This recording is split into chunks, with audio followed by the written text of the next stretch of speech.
And then your education. It's always good to list your GPA if it's good, if it's above a 3.3, and again, include any achievements. So here's just an example of what your education would look like.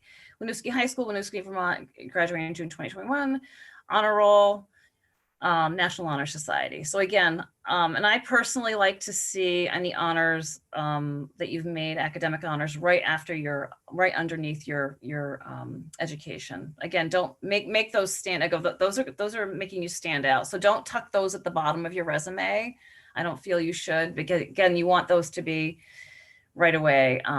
So again, going back to your one page, your one piece, your piece of real estate, just keep in mind too, the top third of your resume is the most important space.